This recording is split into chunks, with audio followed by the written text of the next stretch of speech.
Welcome, gun runner.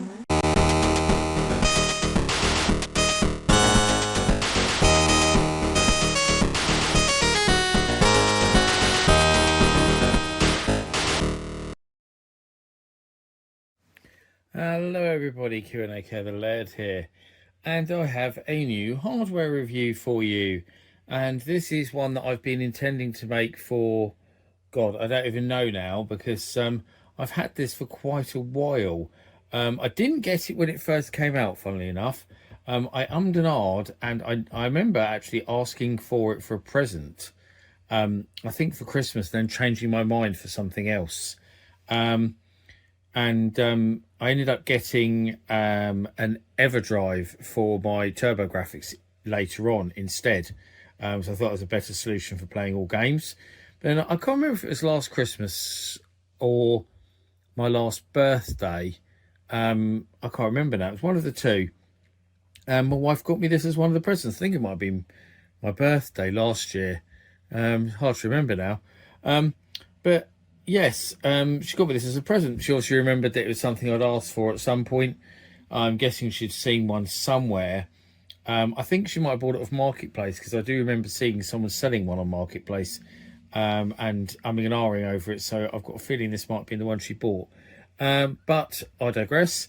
Yeah, she got it for me for a present, and I was like, wow, that's really cool, because from what I understand, they stopped making these after they did the initial run. They never made any more. And I think they now go for quite high prices. They're quite expensive. They become quite collectible. And obviously it's a PC Engine Mini, as you can tell. But what's interesting about the PC Engine Mini was they did 3 different versions depending on the country you were in. So America obviously got a mini TurboGrafx 16, which looks pretty cool.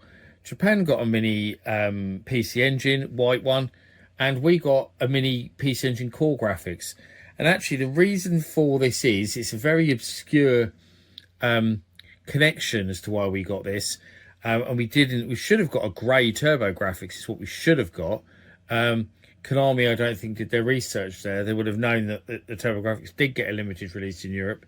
And it was a grey TurboGrafx with a 16 gone. It was just called TurboGrafx. So I've got one. Reviewed it on the channel. Link down in the comments for those who haven't seen it. But yes, because there was a company in France, I can't remember the name of them now, but there was a company in France basically who sold PC Engine Core Graphics consoles that were converted to run on CCAM TVs. So they were sold, and I think it was an official deal as well with NEC to sell them, from what I understand. So they sold them for a while, and that's why we've got this one. Is because of that obscure French connection, so to speak. But interesting nonetheless. I do actually really like the grey colour one. I think it does look very cool. We'll have a look at the console itself in a minute. But I just wanted to have a look at the box. So it's got a PEGI 12 rating. Not sure why. I guess they considered some of the games a bit violent. And then it shows you what you've got. So what's interesting is on the European model, we've got an interesting mix of games. I think the games are slightly different in each one, because you've got PC Engine games, and you've got TurboGrafx games, and you've got games that are in English, and you've got games that are in Japanese. So we've got a bit of both. And we've even got a couple of NEC SuperGrafx games on here. And those who follow my channel will know I did a big video on the SuperGrafx console recently. Very interesting system. So if you haven't seen that, then check that out. I've linked it in the description. And they are Ghouls and Ghosts, or Daimakamura, as it's called on here, obviously the Japanese name, and Aldinez, which is there.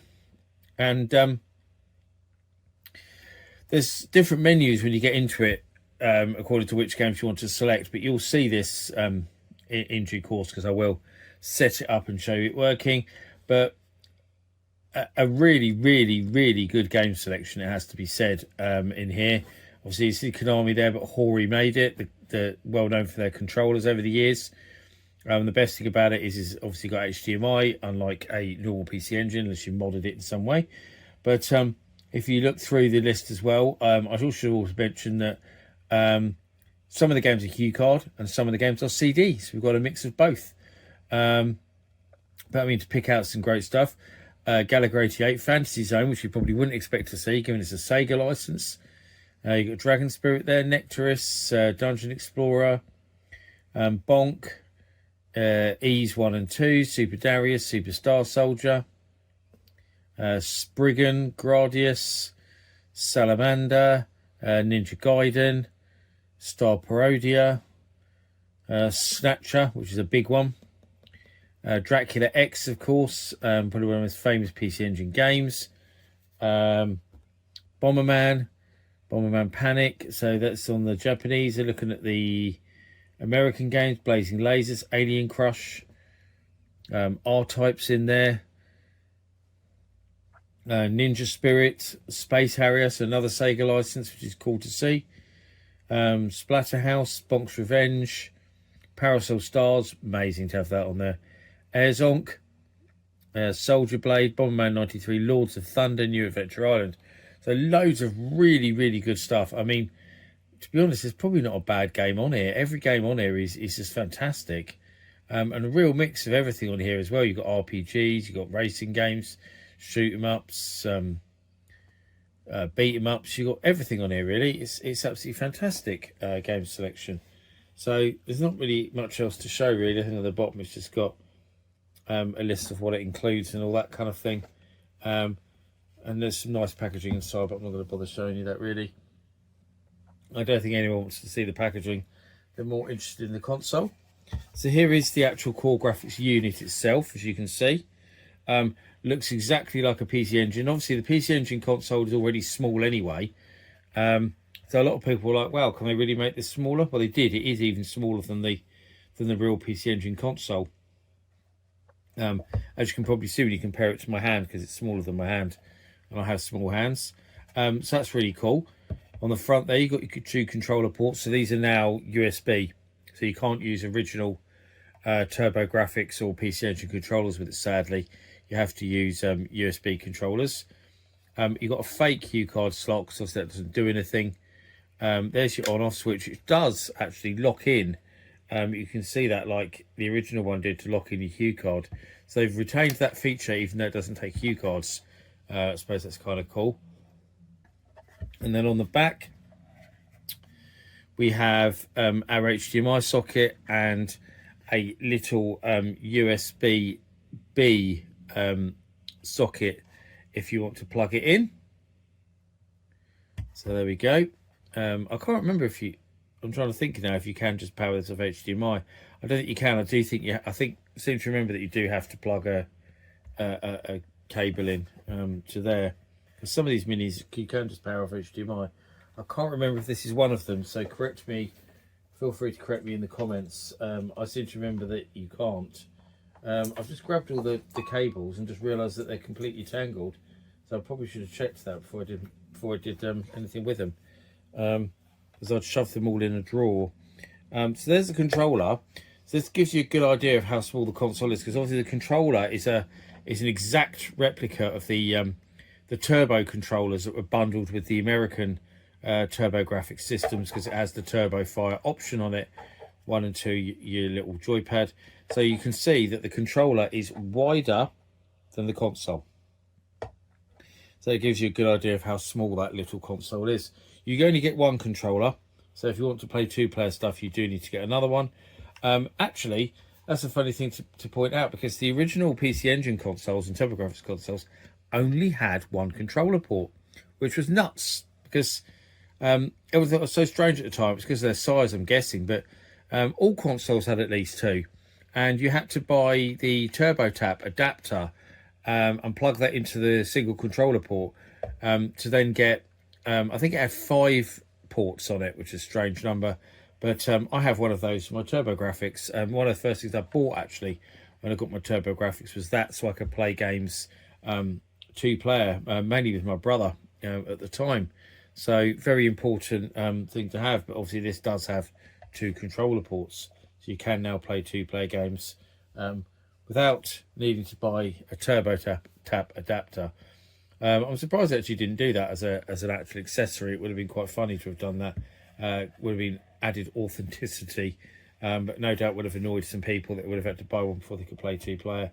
But I don't know. Maybe they could add it just to add the extra sockets anyway, because there was some games, I think Bomberman, that took advantage of 4-player. I think that was one of them. But that's it really. There's not a lot else to show you on my Core Graphics Mini or PC Engine Mini, whatever you want to call it. So what we'll do now is I'll get my TV set up and I'll show you this this little baby in action so you can see how cool it is. Okay, so here we go. That's the console booted. You can see there it's gone into the PC Engine mode. So with its nice menu and little PC Engine guys walking around. So it says at the top it's Core Graphics. Obviously it shows all the games, little icons there, and then the bigger box arts there, so you can just obviously scroll through them. And it actually tells you what type of game they are as well. So that's a cue card. That's got purple because it's a SuperGrafx game. And so that tells you that's a Namcot game that's who made that one. So obviously, I don't know why they don't say cue card and they tell you it's a Namcot license. It's a bit strange. Then obviously that says that's a CD-ROM 2 game. So there we go. I'll just show you through the menu. Salamander, that's Ninja Gaiden, Star Parodia, Spriggan, Snatcher, Gradius 2, that's Ichoniki,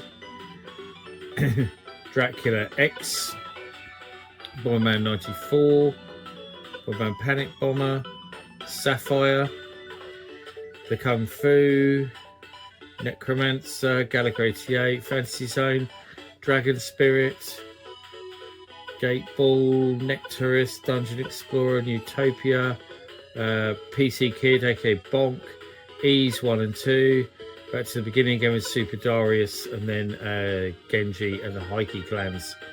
Now, you'll see along the bottom here, it's got some other options there of things we can look at. So I've gone into the settings menu now, and you'll see here it's got a user manual. You can change your language. You can do display settings. So just show you what we've got here. So you've got a CRT filter and different ways of displaying it. So original aspect ratio, stretched, and you can even make it look like you're playing on a Turbo Express or a PC Engine GT, the handheld one, which is quite cool. That's for monsters if they want to play in 16:9. Awful. That's original aspect ratio, and obviously this is the more modern version. There we go. Run. That can turn the CRT filter on and off. I think it looks better off, to be honest. So back. I don't want to go completely out of it. Wallpaper, so that you can change the backgrounds.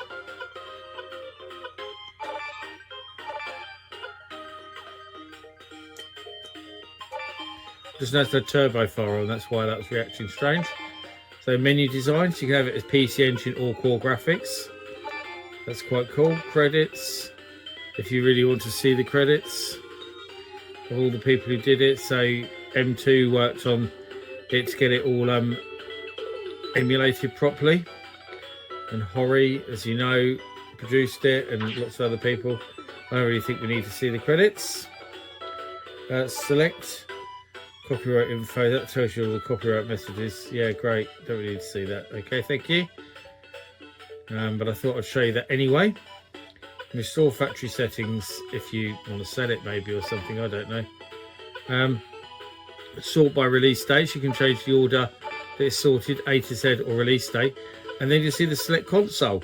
So if I go to TurboGrafx, very cool effect, and now we've got a different set of games. Look at that. So different music, different display. Utopia 1 and 2, New Adventure Island, Ninja Spirit, Parasol Stars, Power Golf, Psychosis, R-Type, Soldier Blade, Space Harrier, Splatterhouse, Victory Run, Ease 1 and 2 again, but in English, Lords of Thunder, Air Zonk, Alien Crush, Blazing Lasers, probably my favourite PC Engine game, just want to say that. Bomberman 93, Bonk's Revenge, Kadash, True Man Fu, Dungeon Explorer, JJ and Jeff, Military Madness, Moto Roda, and we're back to the beginning again. So yeah, very, very cool way of changing between the different systems that you can play on. So we'll have a look at a few games. So let's actually start with Ninja Spirit. That's there. Look at the way it puts the card in. It's really good, isn't it? I'm a big fan of Ninja Spirit. I've just noticed actually it's cutting off the bottom part of the screen, so I must go back and change that.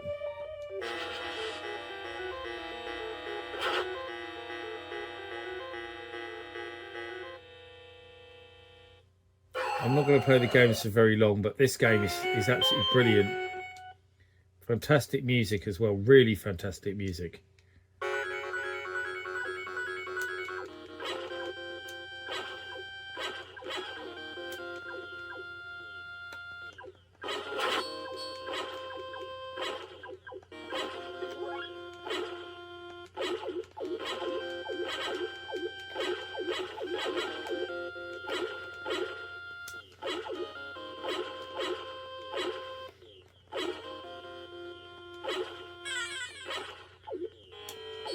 So now I've got my spirit, which is important.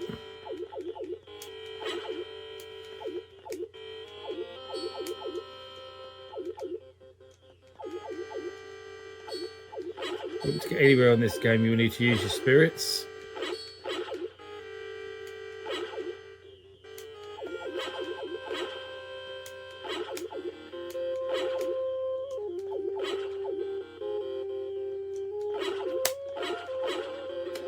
Joypad works perfectly.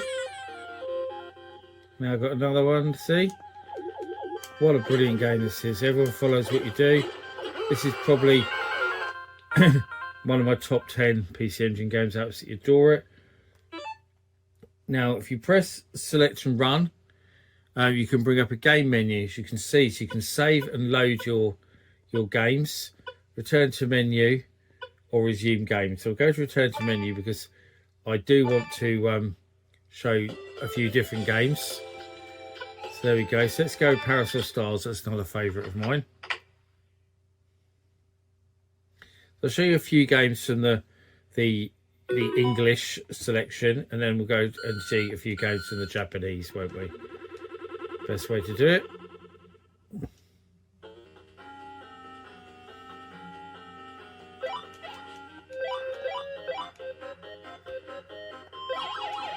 Oh, that was clever.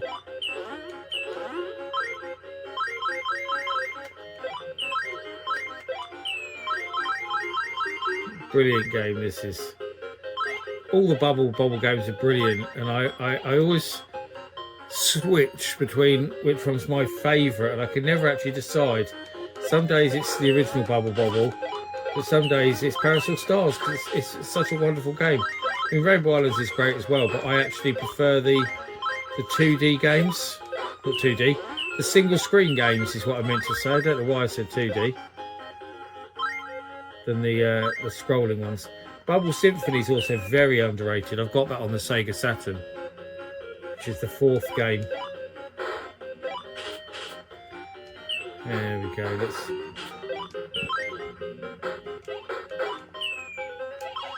Oh, that was clever. Right. So I've shown you that one. I don't want to spend too long on the game, so this isn't a gameplay video after all. I'm just showing you how good this little device is. For some reason, I didn't return to menu. I selected the wrong thing. So there we go. What else can we look at? I'm rubbish at R-Type, so let's go Space Harrier, shall we? Show you a Sega game on a non-Sega console.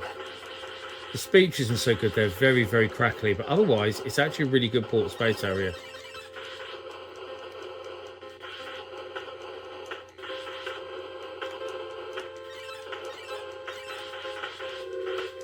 And the music is excellent, of course.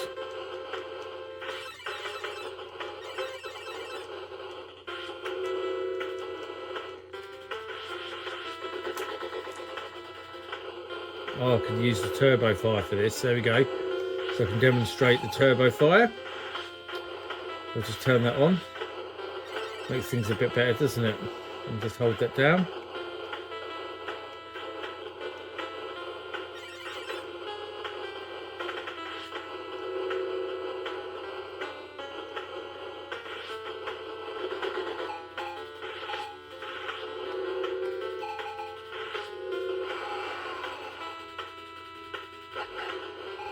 Yeah, the speech is very crackly on this version. I forgot actually how crackly that speech was.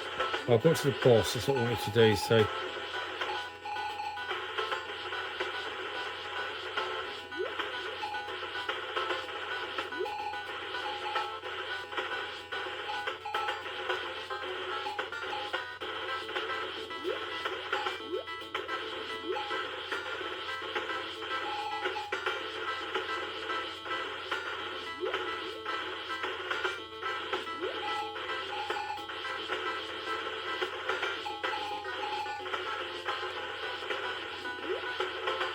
Come on, just die.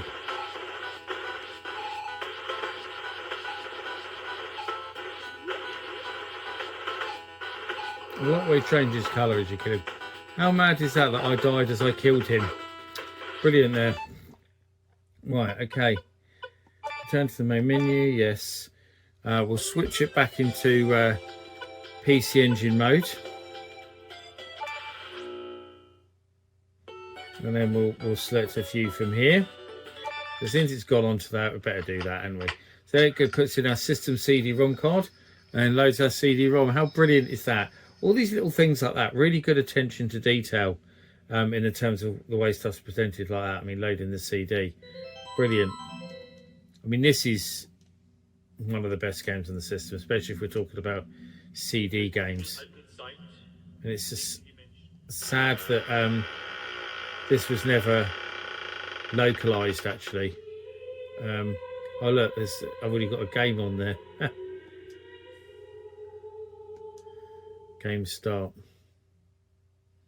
But yeah, it's a shame this isn't localized. It stayed in Japan because it's such an impressive game. It's got beautiful visuals, really beautiful visuals, and the music is stunning.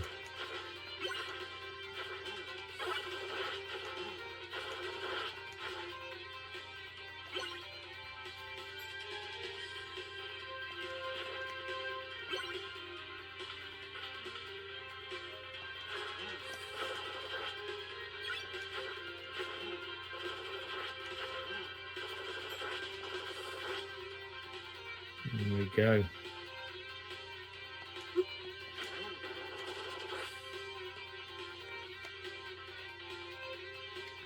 Didn't hit the candles.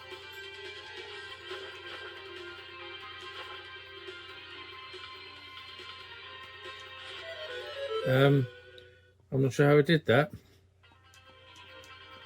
Is that not a jump button? Oh, it's because I have turbo on. That's why it didn't jump. I didn't turn turbo off, did I, after the last game? Brilliant, well done.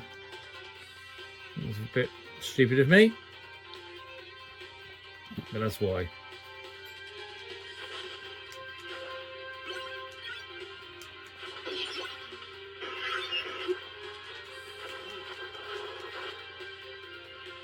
And yeah, I am crap at it. I'm not good at any Castlevania games, but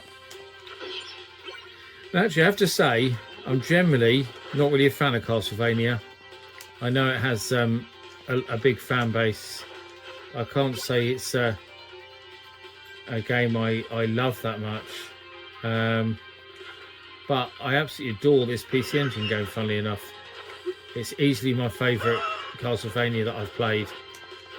It's strange, I did quite enjoy it. I wouldn't say I loved it, but I remember quite enjoying the Game Boy one. So I remember my brother borrowing it off one of his friends. I do have some memories of that one, I have to say. But yeah, I'll go to this bit and then we'll we'll play something else, because this has got some quite nice graphical effects there with that fire and the parallax scrolling, something that the PC Engine isn't really supposed to be able to do.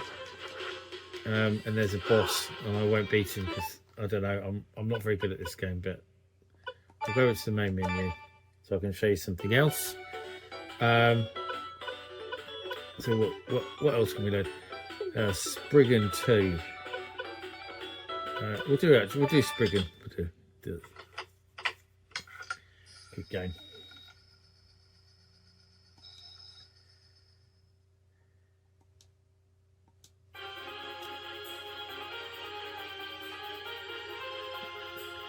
Brilliant compile game.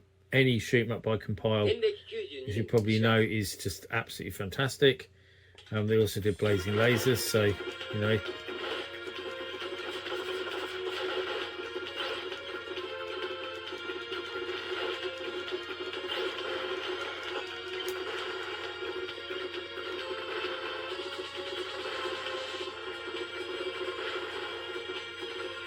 Lovely parallax effects.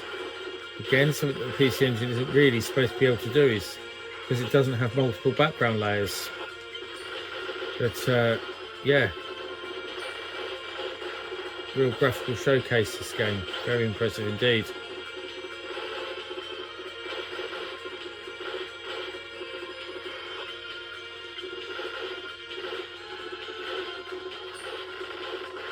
Thanks, buddy.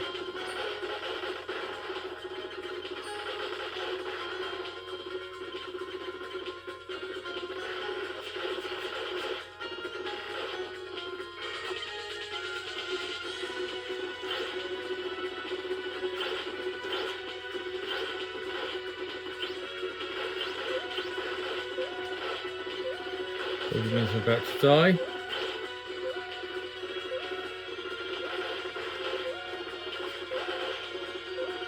Never said I was good at this game, did I?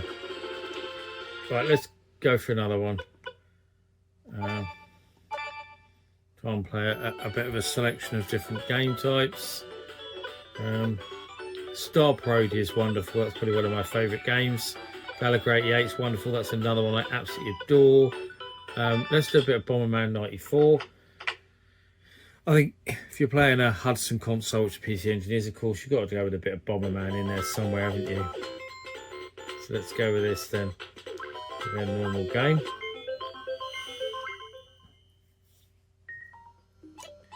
I better turn my turbo fire off. I was going to mess something up here somewhere. There we go. Blow that silly machine up in the middle there. Only do one bomb at the moment.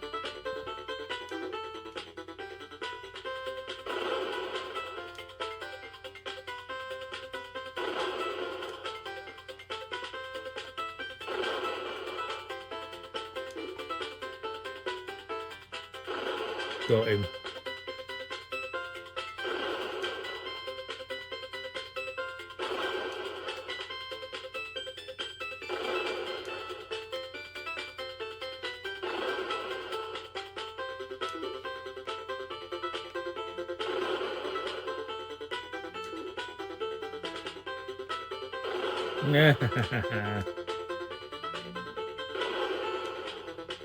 Lovely.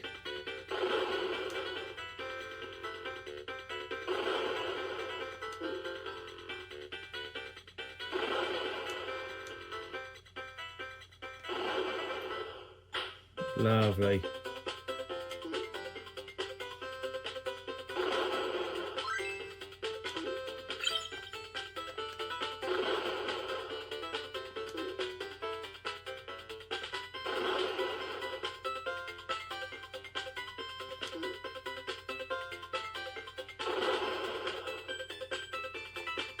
There we go.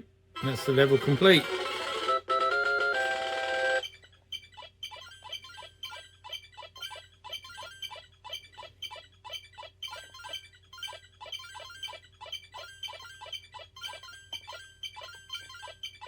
Will I get them all? Yeah, done it.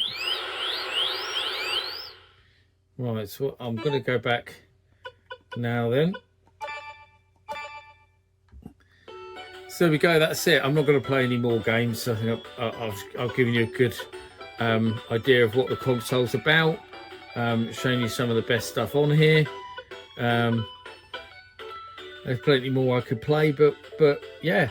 Have you got one of these? What did you think of it? Because I have to say, probably this is probably my favourite mini console. Some of the minis have been a bit meh.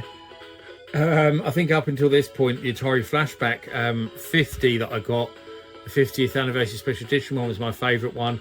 Had so many great games on it, really authentic experience as well.